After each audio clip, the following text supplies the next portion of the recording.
Hello, hello, hello, amazing people out there. Welcome to the Fulldome Forum, the first one for 2026. My name is Ryan Moore. I'm the executive director of Dome Fest West. And man, do we have an awesome, exciting conversation for all of you today. I would love to invite our moderator, Ed Lantz, Dome Fest West board chair. Ed, go ahead and come on. And I'm going to hand things over to you to kick off the conversation. Take it away, Ed. Thanks, Ryan. And big applause to Ryan. He's been producing this conference for years now, and he does such a great job. He's our executive director. We also have board of directors who work hard at making this conference, but Ryan is the real backbone of Dome Fest West. So, well, let's get going here. I have to say, we have an incredible panel of talent today. And I didn't poll everybody, but, you know, if I had to add up all the years of combined experience on this panel, probably over 100 years. And, you know, the idea here is to get a perspective on where the industry is going now that we have some major money coming in and major innovation happening in this space that we've all been working in for so long. I thought I'd start out with a quick intro.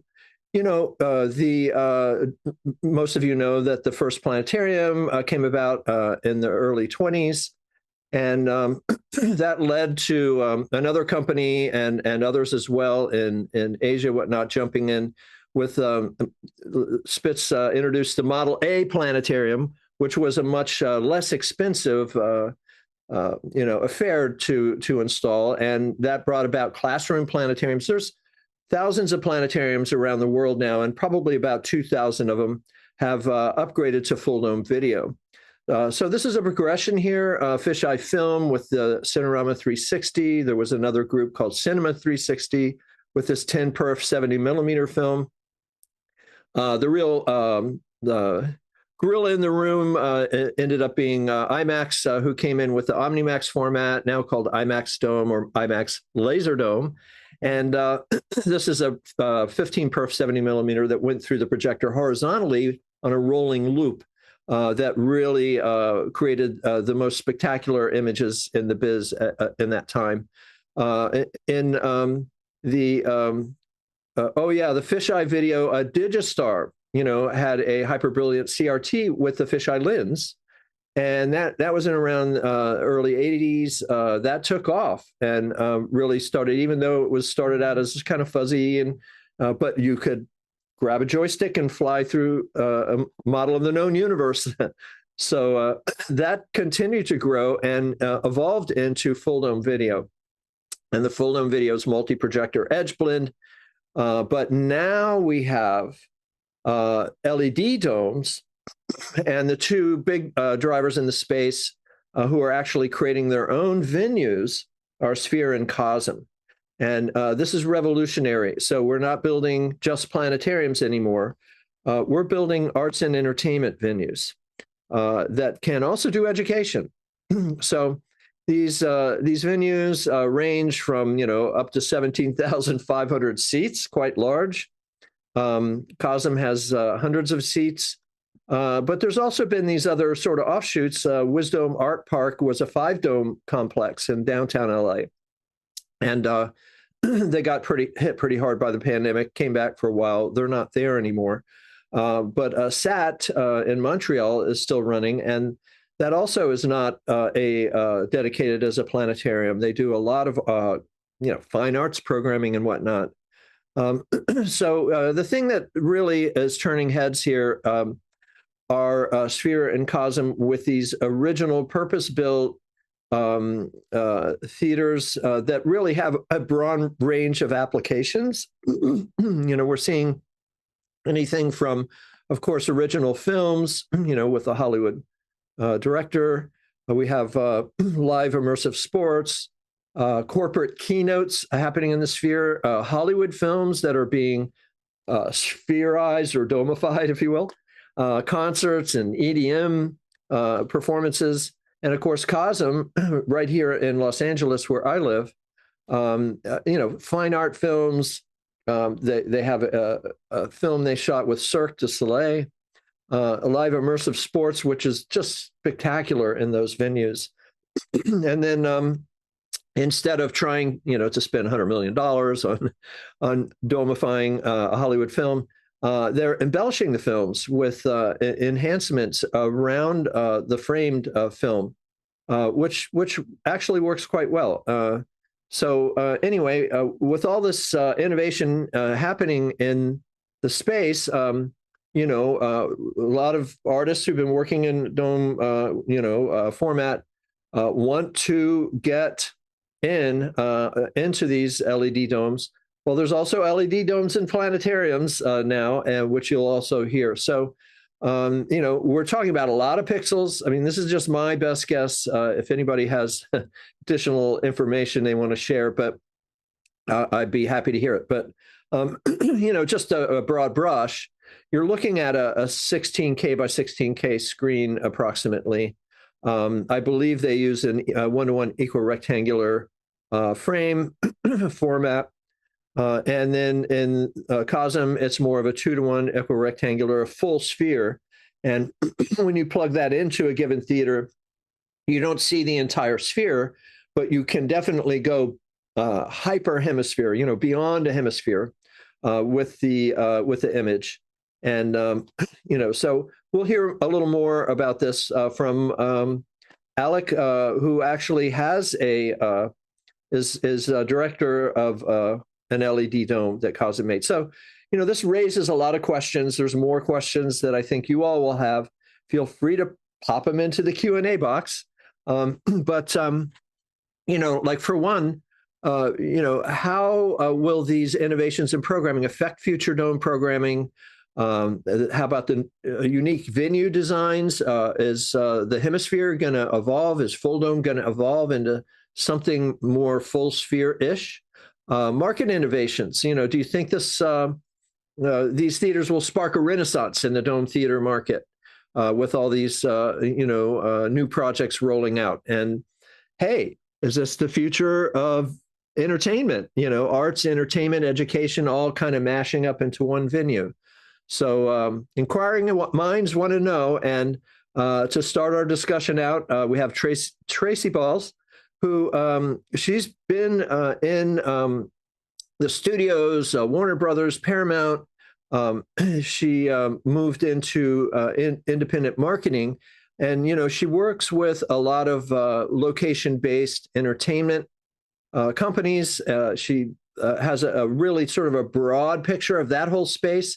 Maybe not so much the Fulldome market, although she was on our board for a while at DomeFest West. And so she's worked with some real heavy hitters in the industry, Mousetrap and Technifex and whatnot. And so we'd like to bring Tracy up to maybe give sort of a big picture look at how she sees this industry moving and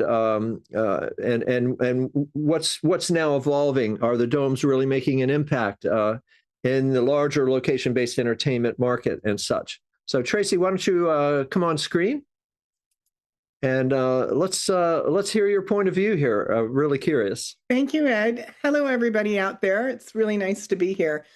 Yes, I was on the board for a little bit with DomeFest West, but I've been involved in the themed entertainment, location-based entertainment industry for 30 years. So 30 of those 100 years you talked about is me. Hate to date myself. I don't want to be here to tell you about my background. You can look me up on LinkedIn with indie marketing. But I'm here to give you an overview of the industry as I've seen it in the last 30 years and the use of immersive screens and where it's now going towards more full dome usage. But I think the first immersive screen was actually at Disneyland with the Haunted Mansion projection of a Pepper's Ghost. That was a 90-foot screen. And that got people involved and immersed. And immersed is the word that everybody uses, and that's what we're looking forward to in all of this discussion. But then I'm thinking, where else has it started to grow? So you had Pirates of the Caribbean, Disneyland, and it was mostly sets and lighting and whatnot. And then they expanded in 2021 with Shanghai. They brought in a dome, they brought in projection, and everything became animated and more immersive. So the world in an attractions industry, it's not a matter of 360. It's a matter of immersion where it's needed, whether it's a ride vehicle that's going in a dome that only needs part of it. But it's still the same effect where you project or you use LED, just the same to get the immersion across.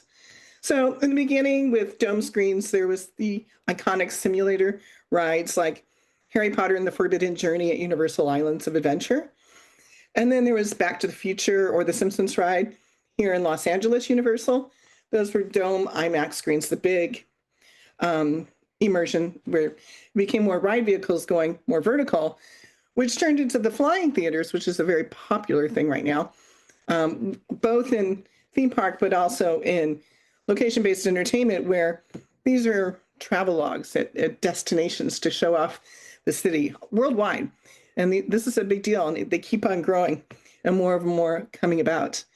I did a little bit of research, and I was looking to see where the largest theater is, and dome screen. And it comes up as Mason Robot Land Flying Theater in South Korea, installed in 2021. It's a 20-meter frameless dome. I thought that was interesting, and it serves 130 guests. More recently, for a full LED sphere, Hypersphere 360, which is at SeaWorld Abu Dhabi, was installed recently, and it's won lots of awards. But it's a massive spherical screen with 75 million pixels, has the tilting seats, the 4D effects, immersion all around. So that, I think, is where it's heading. That is a very popular format now. In the location-based world, you can see these theaters in Niagara Falls, New York City, and Vancouver, and they're all flying experiences. But when it gets to expansion in the marketplace, I also wanted to notate, in the cinema marketplace, which I have a background in as well, we have immersive theaters that are 270-degree screens. They're not spherical on top because it doesn't need to be, but CJ 40plex is putting in these ScreenX theaters. So that is getting people used to being in that environment. And I think with the popularity of the Sphere and Cosm, people are really enjoying entertainment and motion picture entertainment, especially that way. So that's my little background in themed entertainment. It is a vertical to monetize. If you're a content creator, you can get work, and it's only expanding. It's only going forward with this type of technology. If you have any questions, you can put in the chat or contact me. Thanks, Tracy. Yeah, the theme parks and the flying theaters and all like that, those are typically very short experiences, right? Like maybe 8 minutes or something? Oh, yeah, 5 to 8 minutes, sure. Yeah, and then I think in the most of the dome theaters are like from a 20 to 40, 45 minute experience. I forget how long Wizard of Oz was, but so you have this sort of spectrum of fast, kind of exciting, all the way to the deeper sort of journeys and storytelling. So it's really interesting. So when we think about the future, what are the standard? Who's going to be the next IMAX in a sense, right? That what's going to be the cookie cutter standard that now can build a cinema industry around? Where you have like what we have now. Cinema's been around 100 years or more probably. So they're always looking for ways to get people to come to the theater. So you've had activations galore, including I was in the motion seat world with Mediamation for a while. So they're always looking for new ways to bring people there. Right. Yeah. The cool thing I think about the out-of-home market is, you're not going to get it at home, on a mobile. Maybe you can get a taste of it with the headset. But it really does. It gets people off the couch and out of the home and enjoying themselves, which is something we need more of, I think, these days. Yes. Yeah. So thank you so much, and do stick around for the Q&A, and we'll get to do a deeper dive together. Okay, so next up, we have Jenni Ogden, and Jenni has actually building a bridge between the Fulldome space and themed entertainment, out of home entertainment. She's worked in XR, VR, AR, all that. She's founder of IQ Productions, where she develops cutting edge immersive experiences for Disney and NBC Universal, Norwegian Cruise Line. And she's worked on projects like Passion and the Havana Music Hall with some really high-end talent. So she founded a tech company to explore volumetric capture. That was really cool stuff. You put cameras all the way around you and you capture a 3D model of your talent. And she's now working on Metamorphosis, One Game to Save the World, which is a transmedia project with Fulldome and AR with environmental goals. So Jenni's also on the board of Dome Fest West. So Jenni, why don't you come on screen and tell us more about your thoughts of this space? Great. Thank you, Ed. And good morning, everybody. It's nice to be here. I started down the path of immersive entertainment, working in projection design for live theater, specifically for Disney Cruise Lines and their parks. And then we did the very first 3D projection mapping for Disneyland in Anaheim, and we mapped Small World for their 50th anniversary. So this was way back before the media servers did a lot of the work for you. So it was an exploration. And then we continued that with Universal Orlando in a project that was an immersive spectacular. So we 3D projection mapped buildings all the way around the lagoon. And then in the lagoon were several spheres floating. And I was immediately obsessed with the idea of entertainment inside these,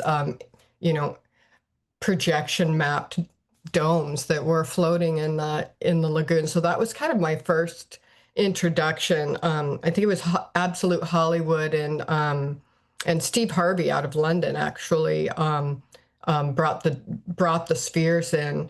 And so I started asking questions really about how big can the domes be? Can you pop them up anywhere? How many people can go inside of them? Can you do an event inside? Can you do live entertainment inside? And so that was kind of my first introduction into that.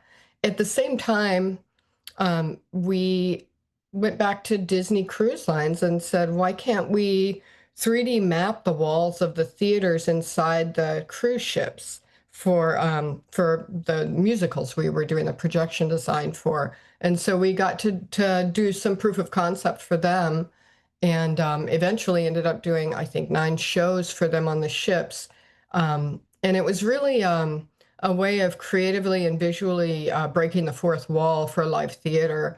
And I was just really intrigued with that, and the audience just went wild when we did that, because we kind of brought them into the story in unique ways. So that was kind of my first path into immersive entertainment, and that was it for me, because anything I could do immersive, I was all in. So we started doing mapping on the walls of traditional theaters, and I soon found, actually in downtown LA, Ed Lantz had the Vortex Dome for a while at LA Center Studios, and I discovered that was there as a permanent installation dome. And so instantly I had my business partner at the time run down there for an event and introduce himself to see if we could come play in that dome. So we had an opportunity to develop some original projects like Passion in the dome at the Vortex Dome. And then I ended up, co-producing some projects with Vortex, also for Fulldome, for Comic-Con, and some other projects that we worked on. So that was really an amazing way to start really playing in the Fulldome format. And now I'm currently working on a project. It's on a film called Metamorphosis for Fulldome. And it's a social impact storytelling. And I really went down the path of how do you take that social impact that you're inspiring through storytelling and make sure that there's tangible impact in the real world. So we're pairing that with a mobile game that sends people out into the world to take action on behalf of the environment. So that's kind of where we're at. I'm really loving the LED domes. The content, the screens are just stunning. And it's really opened up the idea of immersive in a full dome format to a larger audience. And I'm not looking at it as the end all be all, though. I think it's a yes and. I think that it's about the format, about expanding the format, about immersing people, and about that creating that sense of awe and that embodied experience that you get in this community environment that I really love about Full Dome. And any platforms you can get. So if it's going to be, the Sphere in Las Vegas, if it's going to be Cosm, I love all of those. And I still love projection domes. I don't think those are anything to look the other way because we've got the big shiny LED domes. I think that they're both really valid. And as a matter of fact, Metamorphosis is envisioned to launch as community-based activations in a smaller projection mapped dome. So anyways, it's wonderful to see everybody. I think that I'll go ahead and pass it on to whoever's next, and I look forward to chatting with people. Oh, thanks, Jenni. Yeah, and love the work you're doing, and really love to hear more as we do our Q&A about what are the possibilities for this market. Because we're all chomping at the bit to produce for the domes, and there's like specialty entertainment, right? What you do. Mm-hmm. There's not a lot of dedicated arts and entertainment domes. Cosm has 2, 3. Sphere, there's only one in the whole world, and and so there's really you have the planetariums that might be opening up to more entertainment, and then you have other things like there's the Dome Park up in San Francisco, or one down in Fort Lauderdale that I've been working with, that could really multiply quickly. Mm-hmm. Yeah, and it's cool that you're doing the pop-up domes. Those are fun projects, and absolutely. Yeah, a little bit of labor, heavy lifting required, but it's fun. Yeah, but it's a yes and. I all of the above. I'm all in. It's about that immersive experience for me. So awesome. Well, next up, I'd like to bring up Mike Lutz, and Mike is he's quite another. I think we have 150 years here, maybe, of experience. Mike is a 35-year veteran in new technology, cultural attractions worldwide. He's worked at IMAX Corp, Evans and Sutherland, Spitz Inc., Cosm, McGilvery Freeman Films, and Laser Fantasy back in the day. Mike is working on several new initiatives, developing programs for Cosmosphere, giant screen film with Cosmic Picture, Apple Vision Pro app with the Listening Project, and a project with Waypoint Cinema. And Mike has been very active in the Giant Screen Cinema Association over the years. He's on the board of directors, executive committee, and founding co-chair of its industry leadership committee. So, Mike, why don't you come on screen and give us your perspective on all this? I think I'm on screen. Yes, you are. Awesome. So, yeah, I'm going to add a few years to Tracy's number. I think you're going to get over 100. So I think I know my story begins in 1972. I went on a 4th grade field trip to the Harry C. Kendall Planetarium in Portland's Oregon Museum of Science and Industry. It was slide projectors, Coke bottles, duct tape, lots of duct tape, and a Godot projector. And I was never the same. A few years later, my dad took me to the same planetarium to see a heavy water light show. And then, I was done. My future was cast. I became a concert promoter. I worked for Laser Fantasy in planetariums, McGilvery Freeman in distribution, IMAX with the digital laser projector sales and other cultural attractions, Evans and Sutherland and Spitz, which turns to Cosm and Evans and Sutherland and Spitz in 2020. And now I'm at Lutz Strategies. And that all adds up to actually about 40 years. I need to update my LinkedIn, I think. As you can probably tell, I am, a 501c3 cultural attraction person. I'm not spending a lot of time in the theme parks and commercial attractions, but I'm heavily invested in IMAX theaters and planetariums. I think all of us on this call, first and foremost, we've already done it implicitly. I think we need to extend a huge thank you to the people who've invested their time, money, and passion into creating what is today Cosm and Sphere. We've done us a big favor, us people who've been in this immersive world for a long time. Sphere, they are trading mostly in immersive concert visual experiences, as Ed mentioned, some giant screen films on steroids, obviously. It has an IMAX geometry, similar IMAX dome geometry. But let's not forget about the exterior. The general public, a vast majority probably of the general public, is seeing and responding to the exterior architecture of the Sphere. It is a dome, obviously immersive environment, and people think it's cool, and it is cool, and it's really uplifting the way people think about immersive domes, full domes in our space, just as much as what's going on inside, I think. It is mostly a walled garden for programming, not a lot of things outside of their own concerts and projects. It takes a long time to build this thing. The public number is 2.3 billion. I suspect that number is conservative. There's another one being built supposedly in Abu Dhabi. That is not necessarily with MSG money. I think that's mostly government money coming in. And I think another point, Ed, that you probably knew about, and I'll touch upon, is they're trying to develop mini spheres.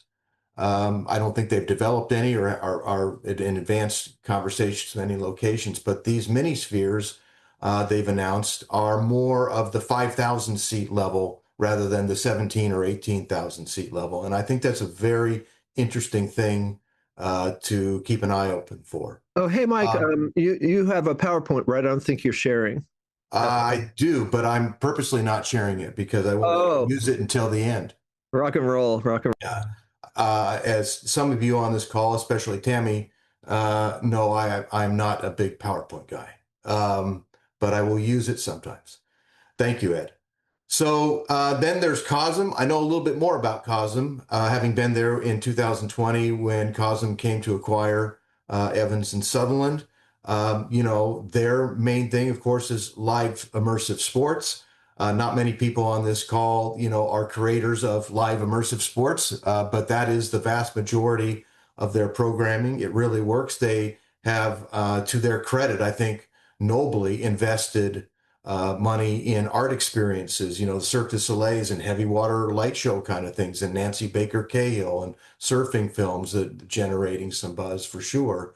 And now I think they're generating even more buzz with the Matrix and the Willy Wonkas and the Harry Potters filmic experiences. I don't know how long those kinds of things will capture the public interest. I don't know how many of those films will lend themselves to that sort of thing, but boy, they sure seem to be working now.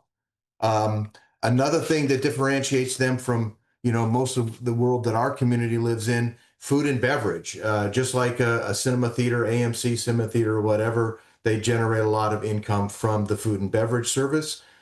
That's also interesting, at least for me as an old school planetarium IMAX person, because as these art experiences are on the screen, frequently you have waiters, servers, bringing food and drink to tables next to you. And so people kind of walk right in front of you, which works very well in a sports suite, but sometimes in an art environment, it might be a little disruptive to us old timers.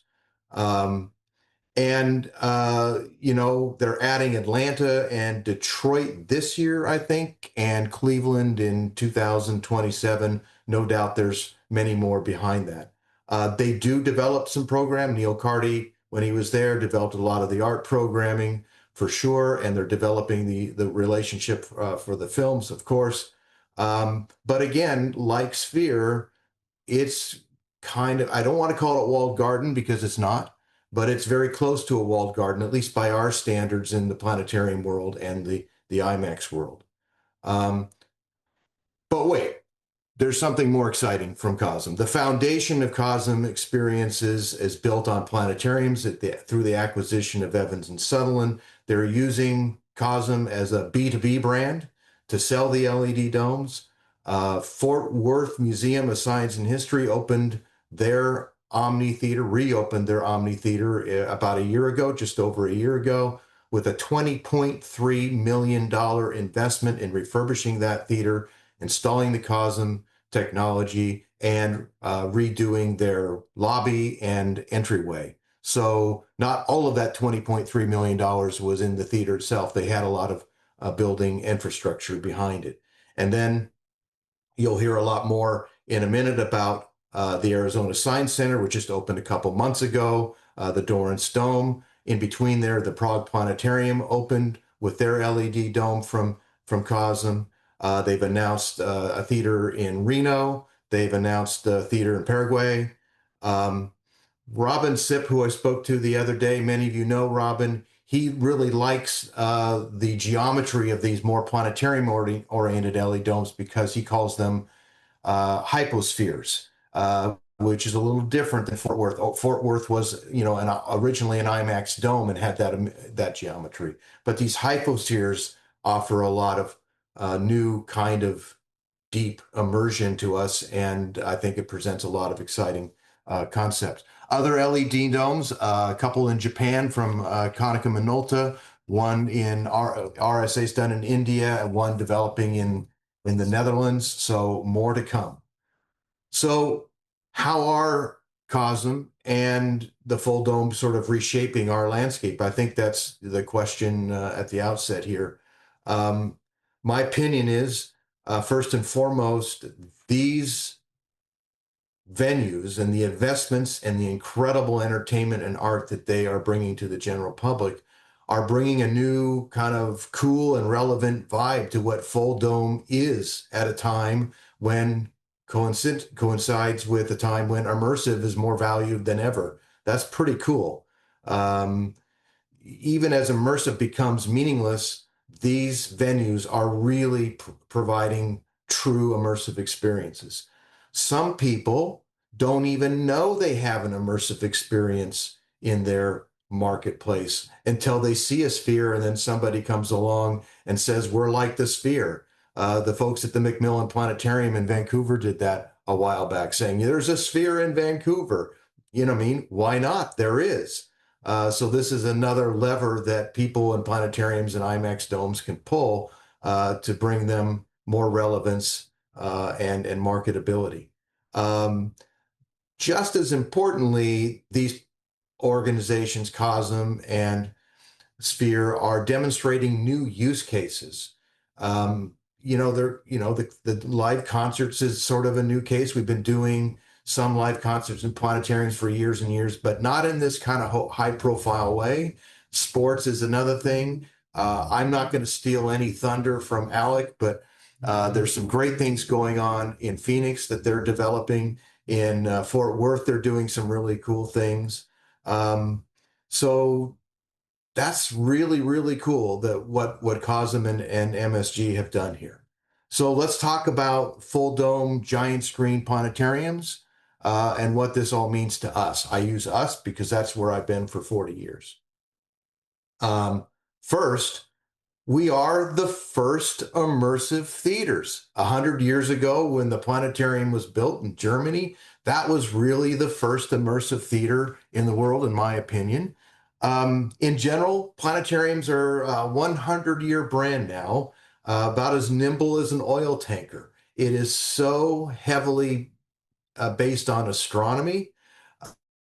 Very, very good thing. It's spoofed in, comedies on the Comedy Channel, Planetarium, and it's so famous, but it does struggle now, planetariums, to get out of that box of being exclusively an astronomy environment. Oftentimes, let's face it, these planetariums aren't particularly well staffed. That means the programming can be a little stagnant at times. They're driven by philanthropy money, not entrepreneurial money like in Tracy's world or in Jenni's world. They generally take longer to respond to new trends as a result of this. And the fun part for Ed and everybody, they are equipped with literally hundreds of different technology standards and design configurations. So with Cosm and MSG reshaping the landscape, we have a lot of work to do. The good news is the planetariums are already built. The planetariums may not have the technology and infrastructure, but if inspired, that money can be raised. Look at what Mesmerica is doing right now from a programming point of view. They are exhibiting in many planetariums and giant screens too. These are not planetarium astronomy shows, hooray. Fort Worth Omni, live performances, concerts from the Omni. Many of you may have seen that at the GSCA in Fort Worth a couple months ago. There's a great art film called Resolution that they've developed. And they're even doing a game day NCAA college championship game on their screen in about a week. Ask Jeremiah how he pulled that off. I don't know. And then at Arizona Science Center, I'll let Alec do the talking about that in a minute. We've mentioned Montreal. I'd like to mention Chicago Adler, Museum of Science in Boston, the Omniversum in The Hague, and Birmingham and McWane. All of these people are doing really cool, new, innovative, experimental, sometimes risky for them things. McWane just did a gala fundraiser bringing in a rock band in December, and it worked fabulously. So with all the friction out there and the different formats and the slow and understaffed places, it's happening. It's really happening. But we don't have scale. We need scale to lift the industry and create more opportunities for producers. We need inspired donors to raise money for the whole thing. And I think it's possible. Is it easy? No. Can it be done? Yes, we've done it before. And so now, Ed, let's see if I can bring up my screen and recap my comments. It's not going to work, is it? It worked in rehearsal. Never mind. So where are we? Cosm and Sphere are already in the market. Some planetarium domes are already expanding. This is all great news. I want to talk about ways we can change the world. Ed mentioned my GSCA hat. I've been on the GSCA board for many years. I love the format. GSCA is actively trying to catalyze new experiences in full domes and flat screens. That means bringing theater operators, producers, directors, distributors in our community together in one place at one time. And that's really the mission of the leadership committee that I co-chair with Heather Farnworth and our executive director, Tammy Barrett. Since 2018, we've been working to establish communication lines with ASTC leaders, and it's working. We convinced Fort Worth to host the GSCA last year. The CEO of Fort Worth is now on our board. We brought in the Innovations Committee leaders, Michael Dow, Sean Phillips, got to mention Phil Struther, did a lot of heavy lifting to put that program together in Fort Worth. It was a milestone moment, I think, for our industry, and we need more. We need more collaboration. We work with Ryan Moore at that event. I'm helping Dome Fest West right here, right now, completely a collaborative environment. We're trying to get immersive on board a little bit more. IPS is on board. And we are working with ASTC still every year, doing programs specifically targeted to the CEOs, the people who are closest to the money to build these things. We are beginning, and this is a little bit of a news flash. It isn't for sure, but we are beginning to make plans for another Fort Worth style event at ASTC this year in 2026, which very fortunately is taking place in Phoenix, Arizona. You'll hear more from Alec in just a moment. So we'll be working again in hopes with the Innovations Committee leaders that I mentioned. Michael Doubt, again, is bringing a lot of support to this, and DomeFest West, and Immersa, and IPS as well. I think it will be equally relevant as the session in Fort Worth. It's September 15th and 16th in Fort Worth, or in Phoenix. So keep your eyes open for that. Okay, I've talked a lot, so here's my summary. Sphere and Cosm have increased our allure. They're making our domes more marketable. Now we need to reshape ourselves. We have a moment. We have a lot of work to do. Let's come together. Let's collaborate. The theaters will not build themselves. Fundraising requires us to inspire donors. We need killer applications. That's to say, tech alone, a business does not make. We need to inspire the museums, to inspire the donors. Experience is king. It's a moment. Inspirational experiences are our currency. Let's go get them. That's awesome, Mike. And I have to say, what you guys, Phil Struther, who's on the Zoom here, produced in Fort Worth at the last GSCA conference was really incredible. And, what we saw are a lot of traditional IMAX filmmakers coming into the Cosm LED Dome, seeing their content on an LED dome and just going, oh my God, this changes everything. Because the LEDs really do. You don't have the cross-bouncing light issues. You get this really rich blacks and high contrast HDR, and the resolution is awesome, and it really, it's now cinema beyond cinema quality, really all around you. So that was a real impressive conference, and I'm looking forward to your next one. Phoenix sounds awesome. Wish us luck. Yay. Yeah, good luck getting that locked. Okay, well, onwards and upwards here. I'd, as they say, last but not least, we have Alec Warren. Alec has 15 years experience in museums and informal education. I'm adding it up here, guys. Alec leads the long-term creative content strategy, programming, and operations of the 18 meters, 60-foot LED Dorrance Dome with related immersive experiences throughout Arizona Science Center. He's a master's in arts and history and master of science in STEM education. That's awesome. And he's got a national certification in STEM teaching, and leverages academic background and professional experience to develop and deliver innovative and interactive shows, events, and exhibitions that showcase current science and engaging educational stories. He also collaborates with talented teams across departments and supports a multi-million-dollar annual operating budget while aiming to further the mission, reach, and impact of the Dorrance Dome at Arizona Science Center. And I can't wait to visit the Dorrance. I haven't gotten out there yet.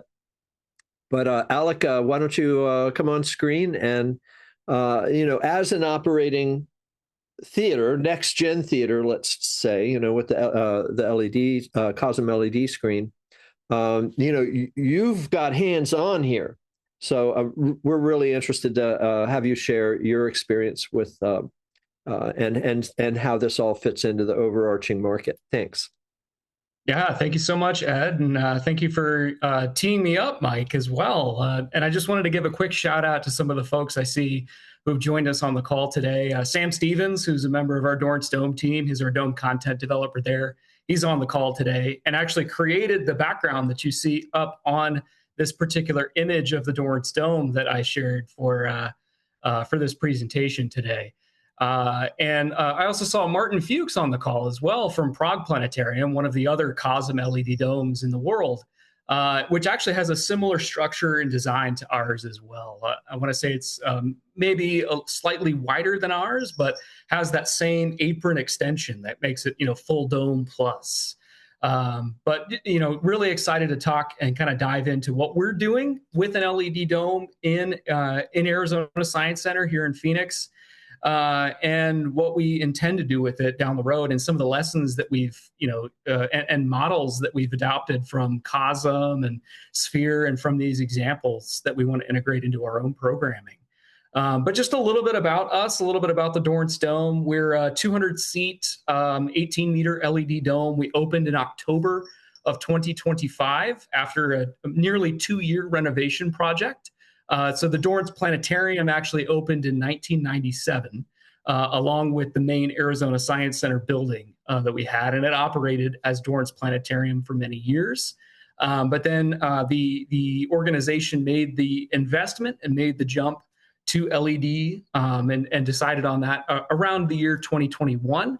And after about a 2-year fundraising process, we're able to begin renovation in February of 2024, before then reopening as the Dorrance Dome in October of 2025. And so we've been operating for a little less than 3 months. We have not quite hit our 3-month anniversary of operation yet as an institution.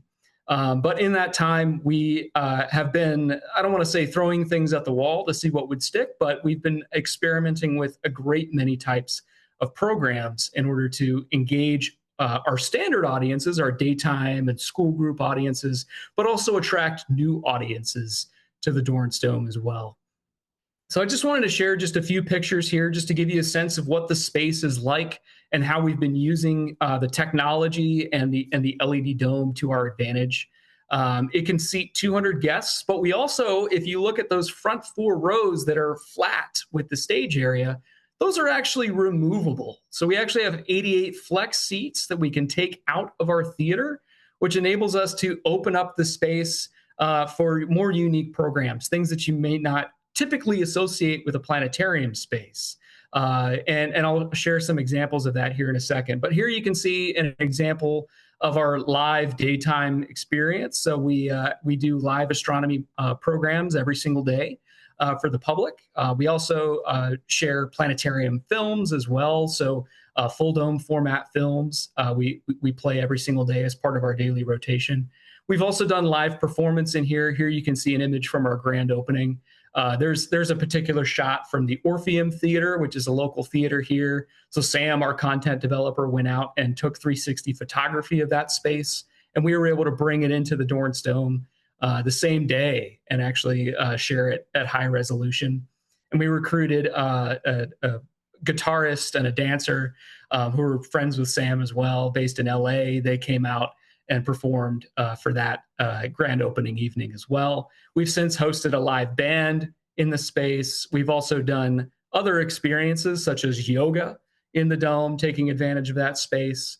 We have done sip and paints already and have a successful sip and paint series that we've established for a 21 and up audience. We've also developed content internally. So we've used tools such as Unreal Engine, 360 photography, Adobe After Effects, a lot of different tools in order to create music and arts-based experiences in the after-hours slots as well. So we created a show around K-pop Demon Hunters, the really popular Netflix film. So we created a music show around that. We're currently working on one based around Bad Bunny. Down the road, we're going to create a Taylor Swift music show as well, using some of those similar tools. And we're hoping to establish that as really a series for our after-hours programming as well. But in short, here is also actually, by the way, I will mention this. This is We were fortunate enough to host the AAS conference in Phoenix, just across the street from Arizona Science Center. And so we brought in about 200 astronomers one evening, and we're able to do a Rubin showcase in collaboration with NSF Noir Lab and Cosm, as well as Intuitive Planetarium from Huntsville, Alabama, in order to bring this experience to life and showcase the Rubin first look images in our dome as well. And for many of the guests who were there, this was the first time they were exposed to LED technology, and to be able to see the images that many of them had actually worked on in LED in our space was just a magical night and a magical experience. So that's a good example of how we can bring these types of experiences to life in new ways, leveraging that LED technology. But over the next several years, so far we have kind of divided our guest base or our programming into three major buckets. We have our daytime public, we have our daytime school audiences, and those are going to be focused more on astronomy and space science, but we also are able to bring in other elements as well, such as paleontology or marine science or climate science, using visualization for those audiences. So that's very science education focused. But it's really in the after hours and in the evening experiences that we're able to bring in more arts focused or more entertainment based experiences. And I think for internally, our 5-year vision is really to leverage interdisciplinary partnerships, so arts-based partnerships, university partnerships, science partnerships, as well as entertainment partners, to create an intersectional hub for science visualization, community engagement, and public entertainment. And we really want to position ourselves over these next several years to become a leader in the immersive experience space, and not just be in a venue that ingests content from Cosm, the things such as like O by Cirque du Soleil, the psychedelic mixtape, some of the films that they've created for their venues. Yes, we'll showcase those in our dome, but we also want to become a co-collaborator for content production as well, and create content and entirely unique experiences for our own audiences, leveraging this LED technology. And I think more broadly, where we're going to see the industry go over these next several years as LED becomes more prevalent, or at least hopefully becomes more prevalent across Sphere and Cosm and in the planetarium space, I think you're going to see more of a convergence of these different fields of immersive media. You're going to see a convergence of full dome and giant screen. I think you're going to see more elements of VR be able to be incorporated in these spaces as well, and XR experiences as well. The thing about our LED dome is that it is a hyper dome. It's got a full 180-degree full dome hemisphere, but then we also have the apron extension that goes all the way down to the floor. So to most effectively master content for our space, you're looking at a 5 or 6-sided cube map, or you're looking at a full 16K by 8K equirectangular media. And so if we're already mastering content in 16K by 8K, that opens the door for creating VR experiences as well as full dome experiences. So I think you're going to see a convergence of these technologies, as well as the live interactive elements as well. It's worth mentioning that through Digistar, we're able to pull in Unreal Engine in real time on our dome. And while that requires some optimization for that particular project or that particular package that you're creating, if you do optimize that content correctly, you can use Unreal Engine to create additional immersive experiences. Well, whether it's a live video game experience in the dome where you're passing around the Xbox controller for guests to fly around a particular space, or if you're using that Unreal environment to embellish a traditional format film like Interstellar or The Matrix or Harry Potter, as Cosm has done, I think you're going to see these different tools and these different techniques begin to converge. And I think that domes are really uniquely positioned in order to be that converging space, to be that intersectional and interdisciplinary venue where all of these different technologies come together. And I think as we see that come together, you're going to see that increased, I guess, a level of standard. You're going to see that standardization start to come about. You may see giant screen producers start to have Dome in mind, or even begin creating content in Dome as they're producing their films. You might see domes start to go beyond the 180 and start to format their content for these non-traditional dome format venues such as ours, where we have that apron extension in mind. And you'll see institutions like Arizona Science Center or Prague Planetarium, who have these apron extensions and are thinking beyond 180 degrees, start to create content for those formats as well. And not only be able to share content for domes, but also create content for VR and these other formats as well. So that's where I think the industry is kind of headed in the next few years, is really in the direction of converging.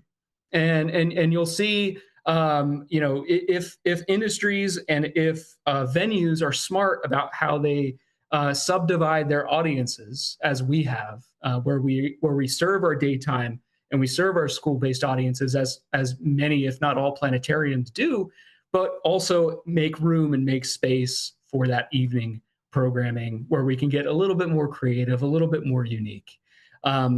As you see that, then I think that you're gonna see more of that convergence. You're gonna see some standards come about for the types of content that are being produced, and I really think that's where the industry's headed over the next few years.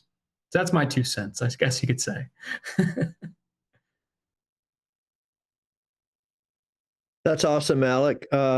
Thanks for sharing that. And wow, what an amazing mix of programming.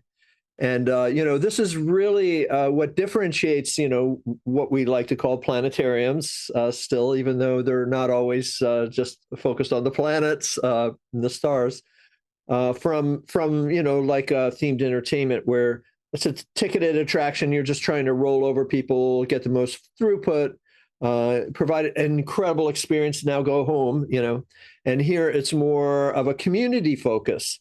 So, and not to diss either of those, I think, what you have is a spectrum that's emerging, for dome applications, and something that we should probably talk about as a group. Why doesn't everybody come on the call now? Our panelists, Mike and Tracy and Jenni.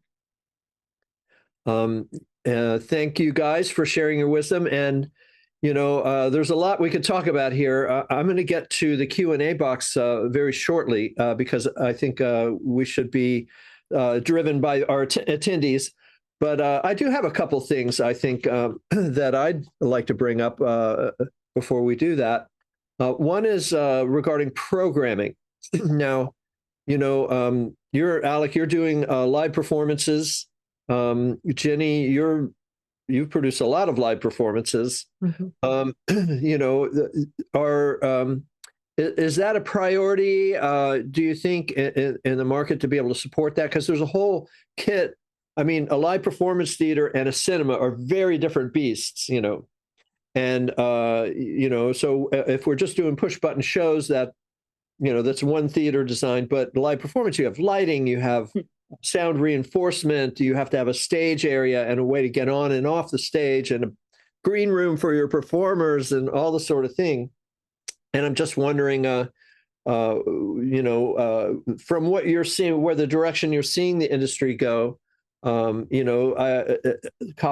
and the Sphere and this progression, where does live performance fit into that? I mean, I think the Sphere is more kind of like a dome with a stage under it, and I'm just, wondering,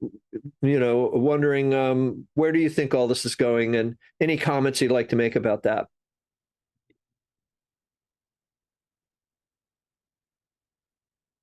So just to be specific, Alec, you said you had bands, a live band, right? Yes. Yeah. No. How did you light them? I mean, do you have stage lights built into the dome? We don't currently. We have the option to bring in stage lights, but they're not there every single day. We are looking into potentially adding them as a permanent installation, but we have brought in spotlights in the past, but we found that often we really don't need them. If we're running at even 50% brightness, you're talking about a fully lit room, depending on what's on the dome. Yeah, I think that for me personally, live experience is where domes really thrive. I think that's where they come to life the most. And I think that our audiences, at least so far, have agreed with that. Whether it's a live presenter-led astronomy show or it's a live performance of some kind, I think that those tend to resonate really, really well with the public and draw in unique audiences. As much as I love, giant screen and full dome films, like we're running Astronomica, for example. So we do a lot of that during the day, but our most requested shows and experiences are the live experiences, whether it's yoga or our astronomy tour Arizona or some of the other things that we've done live. Those tend to be most in demand. And so I think that the dome, as they often have been, and really in the planetarium world have always been at a foundational level, I think that live experience is here to stay for me personally. I just wanted to pipe in too. That apron extension that you have is really amazing for live performance because the traditional dome theaters, there's that spring line where there's no content for like 6 feet. And I found when I was doing live musicals in a dome that spring line really cut performers, and kind of interrupted the immersion. And so having that is really amazing to see. So I look forward to coming to see your dome and see how you've got that formatted because it's really exciting to me, especially if you're doing it live. Yeah, absolutely. One thing that they've done well in Prague with their live planetarium shows is they'll actually put props or they'll put objects in that space. The live presenter can appear as though they're interacting with it. And we've adopted some similar techniques for our shows as well. But you're absolutely right. It actually takes on a level of LED volume, I think. It feels a lot like an LED volume when you're on stage there and you're watching someone, perform or talk in front of it.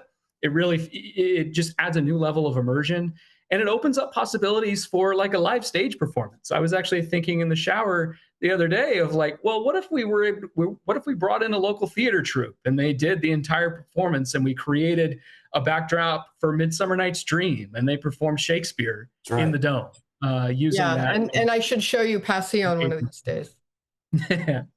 Most definitely. Yeah, and that's something that Jenni has pioneered quite a bit, and the Vortex Dome, that we've done a lot of live performances. Of course, you have performers to pay, someone on a lighting board who wants to be paid, someone on doing sound, and stagehands, to set up any props or anything and take them down. So it does become more of a production, and when you have a larger theater like the Sphere in Vegas, the same production work, you can sell many more tickets in a larger dome. When you get down to 100 seat or 200 seat theater, the monetization becomes a little more difficult. I wanted to also you mentioned Astronomica and the world shows. We try to use the power of immersion. It's a psychological power. I mean, this is what we're talking about here for all the stuff we're doing, whether it's themed entertainment or planetarium, flying through the solar system or what. It's this sense of awe that you can get with immersive imagery, and the psychological power of it. It's entirely different from a framed cinema experience. And what we've done is try to evoke positive states of consciousness, which kind of puts it into, even though it's not marketed this way, but like wellness experience, where people walk out feeling better than when they walked in, right? And I'm wondering if anybody has any comments about that, because it didn't come up in any of the Sphere or Cosm programming per se. And by the way, we do have a forum on that topic in a couple months, so we can dive deeper into that. And that's certainly a direction that we've adopted in our programming as well. So we launched a series that the yoga actually is part of an umbrella series that we developed called Mindful Moments. And so that allows us a lot of leeway to talk about the connections between science and mental health and science and wellness from a mission standpoint. But it allows us to bring in experiences like yoga. We've done sound baths and sound healing as well, and we'll continue to do that through the spring months. It also allows us to bring in experiences like an Astronomica, like a lot of the other shows that have been developed. We've been talking to several of the producers, some of the producers that are on this call right now, in fact, about bringing some of their experiences that fall under the same vein of wellness and creating that positive state of mind. It's certainly a direction that has resonated with the audience here in Phoenix, at least. Yeah. Michael and Jana are on the call. They have a collab with Vortex called The Journey. Lauren Sura has Qualia, which is also sort of a well-being kind of a show. Yeah, it's interesting. And then, going into location-based entertainment, it's just amazing to me that, and Tracy, I don't know, what is the ticket price now for the 8-minute flying theater kind of experience? I don't even know actually, but $20 to $30 level. I'm presuming. It depends on the city. If it's in a package with other things in that entertainment zone. Right. So you have essentially a very short experience that is high energy, and really pumps people up. Of course, then you have to move them out and get the next group in. But that's interesting to me how you can make something that's just so powerful that after 8 minutes you're like, oh my God, that people are walking out feeling like that was worth $30 or whatever. Yeah, if you go to Area 15 in Vegas, you get in free, but you have to pay for each of the experiences. But they do. Yeah.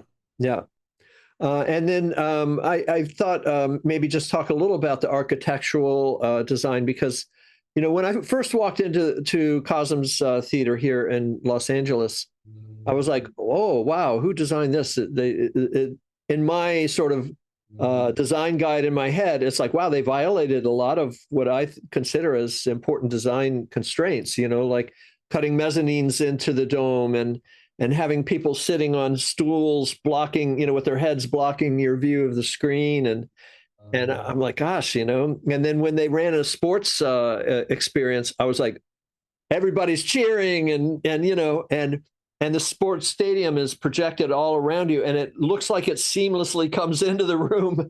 I'm like, I get it. This is incredible. They're simulating being in a stadium, actually.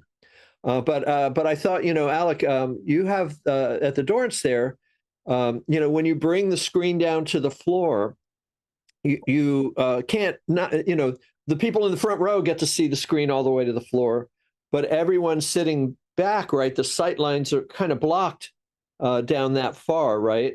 So how's that working? And what, Mike, all the giant screen cinemas, you have full, sight lines to the whole dome. So I'm just wondering, is this a future trend that we're going to see more of, these hypo hemispheres or hypo spheres or hyper hemispheres like that, extending beyond the sight lines?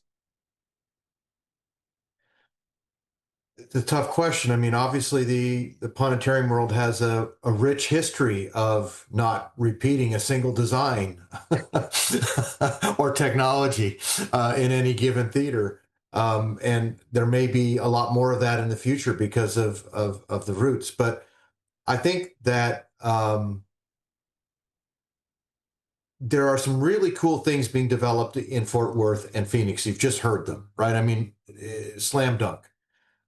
What I wouldn't say though is that the killer app, the to fly, the sports or whatever, the live sports, the Super Bowl or whatever, in the case of Cosm, or the U2 concert live U2 concert in the case of Sphere, or the Wizard of Oz in the case of Sphere.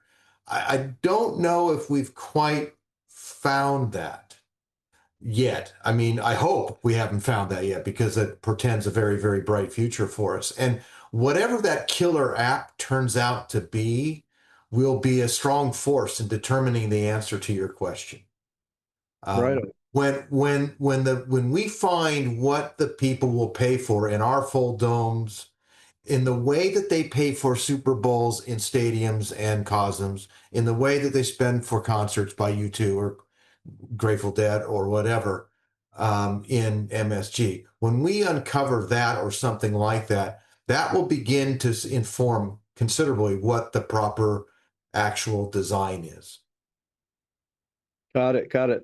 And, another thing that's interesting here is with this diversification of programming is the marketing angle, the brand, the image. Like, what is it we have here? How do we sell it? How do we market it?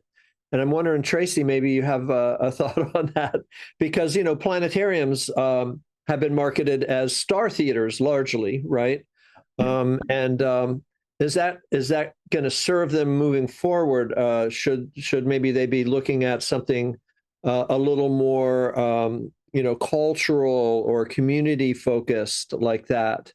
Do you have any thoughts on that? Well, the museum industry is a little different than the attractions industry. And I think most people think of planetariums as star fields and not so much entertainment. But with Cosm and Sphere, I think that's going to be changing, because you're going to be, like Alex says, all kinds of programming is going to be going to those spaces. So marketing is going to be different. It should be entertainment oriented. It can't have cultural. It should be separated to get different audiences. Yeah, and Alec, the Dorrance Dome, right? You don't use the word planetarium. Is that true? Yeah, that's right. That was a rebrand that happened toward the later stages of construction. And that was intentional by the institution. It was to represent that, yes, it's a planetarium, but it can be more than a planetarium as well. So they actually went that extra step and rebranded to Dorrance Dome. Now, at the same time, my official title still has planetarium in there. So we don't want to lose that identity entirely. But it is indicative of the idea that our programming will go beyond the classic planetarium experience. It will be that and some of the new things that we've been talking about. Great. Well, let's go to the attendee questions here. Daniel Wyckoff says, as an architect, are there bodies that define standards for dome venues? I know IMAX had in-house designers that work with potential and confirmed venue owners, but who helps design successful installations? Another great question. I don't think I'm getting too far ahead of myself here, but there is an initiative being taken on by the GSCA Innovations Committee, of which Alec is a member. Also, Jeremiah is a member on this call from Fort Worth. And the goal is to create a new standards document similar to DIGS of the past. Paul Fraser is leading that charge quite generously. And also for us on the leadership committee, what we want out of that selfishly is a guide for architects and experienced designers, not so much DIGS, because I don't think that's going to speak to those people, but from an experienced design, what we want to render out of the DIGS standards is a suggested guidelines for, if you want to be able to exhibit the highest diversity of programming, including giant screens, we are the GSCA after all, then we make the following recommendations. That document does not exist, but we aspire to make it.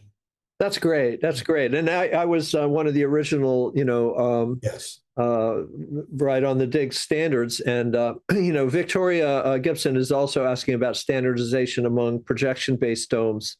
And I think the trend has been that the manufacturers have their internal standards, and they start cookie cuttering these theaters, the vendors, and like IMAX became a de facto standard, and now you have, especially as the patents ran out on their 15 perf projector, you had others coming in sort of adopting those theater guidelines, 30-degree tilt and all like that in the theater design.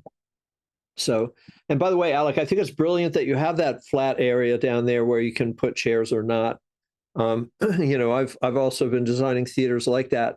It's very difficult though, because either you optimize it for immersion, which is typically a tilted dome that brings the imagery down into your field of vision rather than having to look up, or you optimize it for multi-purpose, right? So like a dance party or banquets and things like that. So that's where you need the level floor. So it's like, so that's why I started saying, well, what we need is a domeplex. We need a multi-purpose dome and a light performance dome, and then we have the best of both worlds.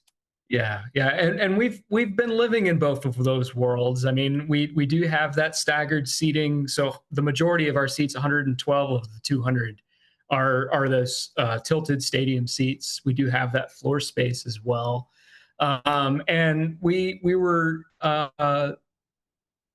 really wanted to make sure that those floor level seats that are on that stage area, that they recline, and so that so that it's not on craning of the neck, minimize that. But I think that the apron, having that extension that goes all the way to the floor, really makes it so that if you're sitting up high in the back of the dome, which is, or in the middle of the dome, which is where you typically want to be in a planetarium, versus in the front rows, it feels like two completely different shows depending on where you're sitting. And so that's part of the fun for being an audience member in our particular space, is that you can get a different experience if you come back and you sit in a different place. And so we've actually used that to our advantage from a guest experience standpoint. As we're getting guests inside, we tell them, hey, if you want this kind of experience, maybe you sit up here. Or if you're feeling more of a, if you're motion sensitive, or you don't want to feel, if you want more of that field of view, then maybe sit a little further back. So we've been kind of navigating that, of the fact that we do have to live in both worlds day to day from an immersion standpoint. Yeah. But I think it's actually played to our advantage a little bit, which is kind of fun to think about. Cool. Yeah, and then Victoria's question about standardization among projection-based domes. Generally, I'd say no. But again, each manufacturer has their sort of template. And I think Evans and Sutherland or Cosm probably have been really one of the best at adhering to standards and having backwards compatibility to an extent. Anyway, Victoria also asked, is anybody doing interactive or responsive? And, this is an interesting, in the theme park, themed entertainment industry, you do have, some interactive experiences, right? Yeah, generative AI is a big deal now. So. Oh, what's going on with that? That sounds very interesting. Well, everybody's getting into it. It's new. But any way to make that interaction personalized is really the goal. Mm-hmm. Very cool. Very cool. Yeah, because that's you have the walkthrough immersive experiences as well, right? Like the immersive Van Gogh or whatever like that, or the Team Lab, and those sort of experiences.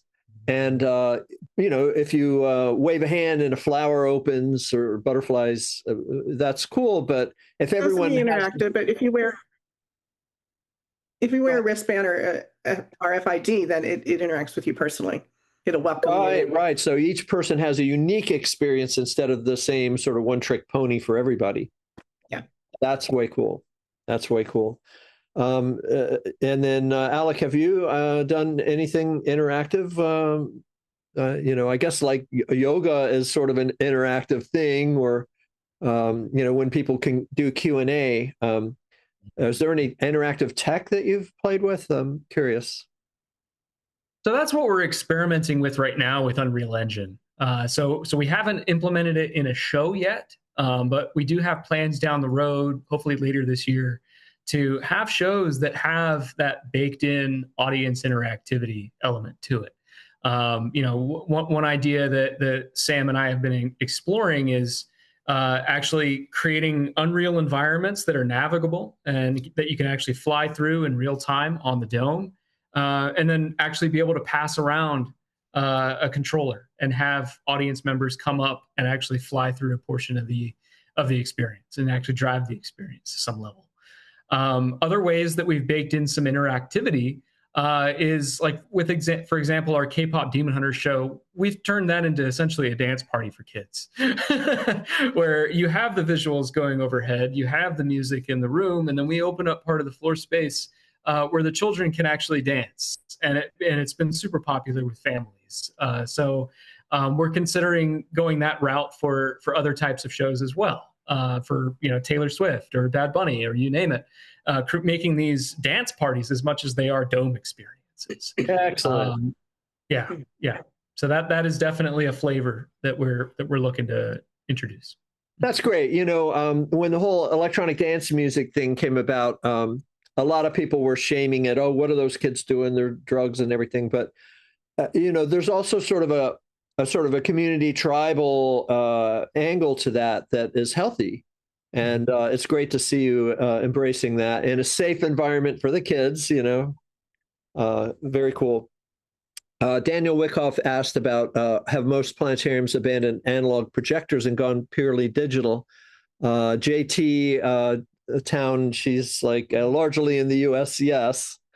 The planetarium started out with the star projector, an astronomical simulator that projected planets and stars. And I suppose digital video has really taken a huge bite out of those systems. There's not many of them out there. But anyway, we'll move on from that. So Barbara Filkowski asked, I work in a 30-foot dome at a community college. Recently, there's been some talk about upgrading from projection to LED in the next 2 years as part of a college-wide upgrade. Can anyone give some advice on what we should watch out for? Are there products or specifications that work better for smaller domes? And that's a head scratcher, but if anyone is on the call from, Cosm or another company out there, I know RS Automation, RSA, is also doing LED domes, but I don't. Your instinct is right, Ed. It's kind of beyond the scope of the people on this call, I suspect. But I would say one thing, and that is you get to LED and domes that small. The one thing you need to be careful about is audio. Very careful, because it's kind of the inverse. In LED, it's kind of the opposite of what you expect, right? As the screen gets closer to your eyes, it means that you need a smaller pitch. As you create a smaller pitch, you create more problems for audio passing through than a traditional Spitz dome or a traditional, what is now a Cosm dome or whatever, with a 13, 14, 15, 18, whatever % void. And so when you get into that 30-foot size, you're going to have to really be careful with what your audio design is. You don't want to wake up one morning and realize that none of the audio is passing through the screen. Right. And for those who might not know, the dome is an enclosure essentially. So how do you get sound to appear to be coming from the image? Well, these domes are perforated. They have perforations, just like a movie screen, where you can push sound through. And when you have to pack the pixels tighter and tighter because you have a smaller and smaller dome, then what Mike is saying is that could be an issue. So, but there's also LED manufacturers out there. Design Led, I think, is one of the Dome Fest West sponsors you might want to talk to. So Ken Scott, Ken creates these. He's an artist, independent artist. He's wondering how to get his work in front of venue managers. He has these dome savers, and he's done commission work for Mesmerica, Beatifica, Astronomica, and he said he has hundreds of 360 clips that don't have the skills required to actually sell or license them profitably. And he's just asking any suggestions. So thought just put that out there. If anybody is looking for that sort of thing, just talk to Ken. Well, I would just add if he were to invest in time and energy to go to some of these conventions, these GSCA, Dome Fest West, IPS, whatever, wherever he thinks his customer base is, that's where you tend to get more access, personal access to people. Cool. Now, Phil Strother brings up an interesting topic. He says that making something that'll work 100%, a film that'll work 100% on flat screen and full dome has not happened yet. Does anybody on the panel think differently? Of course, GSCA is going to be doing more tests on that. This is something that I've been hoping for a long time, and that is to be able to shoot full sphere or hemisphere at a high enough resolution and quality that you can simply print a planar image out of that master. In other words, it's kind of like putting a camera there in the middle of the sphere and then creating a framed image out of that. I'm sure there's a lot of issues beyond that. There's pacing, there's, but I don't know if anybody wants to address that. If you've been shooting things on camera, is there any hope of shooting a full 360 and then making a planar print from that? I guess we'll hear from Phil when he's got that testing done. I don't want to answer a question from Phil that he already knows more information about than I do. Yeah, I hear you. Well, it's a cool thing to aspire to, just capturing the full sphere even, and then deciding later what part of it you want to use. And of course, the Gaussian splats now, you capture the entire architecture and then fly a camera through it later, as you wish, Right. So Dan Tell says, we certainly have a lot of enthusiasm for LED domes, but I've heard a wide variety of perspectives on what the economic outlook is going to be for LEDs, especially in the US, how tariffs are already impacting LED suppliers. Anybody have any thoughts on how LED environments will be able to meet the market? And I do think we have a forum just on that topic next month, Dan. But anyone have any insight into that? I mean, Alec, that was a pretty expensive system, eh? I mean, I don't know if that's public info, but does it look like something that some of the larger institutions should all be able to afford? That's a great comment and a great question. Our investment at Arizona Science Center was roughly $14 million in the full renovation. $9 million of that being the price tag for the Cosm system and the LED system, and then the remainder being the construction and the renovation. I think the reality is that they're given the construction constraints and the basically like the literal constraints around the weight of an LED system, that it won't be for everyone. I don't want to name any names, but I know that some institutions that are quite well known and quite well respected have looked into the LED technology, and they just know that it's not a solution for them because of those constraints. Because the LED system can weigh 40 times the amount of a projection aluminum mesh system, right? So like the physical weight of the screen can be a real challenge that you have to work around, a design challenge, a construction challenge. And depending on the makeup of your building, it just may not be economically feasible to build it, right? But I think for those that have the means and have the I guess and their building is either being built from scratch or the renovation is cost friendly enough. I think over time you will see more and more of these come about, and more people make the leap to LED. So yeah, tariff and other budget considerations like that may affect the price of LED. I think in the short term that may affect it. Long term, I think that you're probably going to continue to see LED price come down. Will be the long-term trend over the next decade or more. But who knows? I can't predict the future on that front. I don't think tariffs are the main point here. I think the main point is that these systems cost so much money that there's no way to look at them in the same way that people looked at IMAX theaters, as an earned revenue generator. Or some kind of profitable venture within it. It can't. But museums don't necessarily define profit or value or relevance simply exclusively in terms of earned revenue. Take planetariums, for example.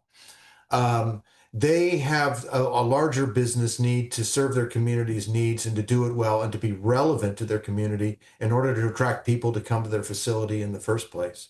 So an LED attraction, in my opinion, should be first looked upon as a relevance engine and second looked upon as an earned revenue engine.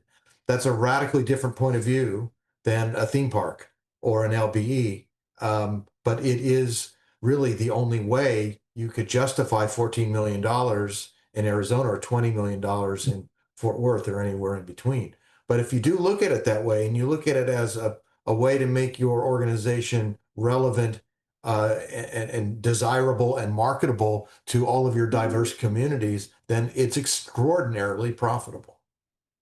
Yeah, I would agree with that completely. I mean, that's our experience in a nutshell, essentially, with it, is that it's a profile raiser. It allows us to do more programming, on an order of magnitude beyond what we were doing before. I think from a profile standpoint, it absolutely has raised the bar for what we should be doing at Arizona Science Center as an institution, not just within the dome space, but across the entire institution. It's set a new standard for what we can achieve and what we should be achieving. So yeah, absolutely. Mm-hmm. Very cool. Well, I think we'll wind it down here. There's still a few questions. I would encourage you guys to take it into the Zoom, separate Zoom that Kelly Francis is going to be moderating, where we can just informally connect. You guys are great. Oh my God. It's great to see all the interesting work being done out there, and all these different market stratification. I remember thinking about it, and it's like, well, you know what? There's flat screens everywhere. You have one in your home, on your mobile, you have them billboards, you have flat screens everywhere. I think someday there might be domes everywhere. So we can, it's just another delivery, experience delivery medium. And I think the number of uses for this technology are, just a plethora of applications. So anyway, let's jump into the forum. I'll put that link up there one more time, the invitation, and be sure to grab it before we shut down the Zoom here. But Alec, Mike, Jenni, Tracy, you guys, thank you so much. Thank you, Cosm and Sphere, for pushing this all forward. And we live in exciting times. Take care, everyone.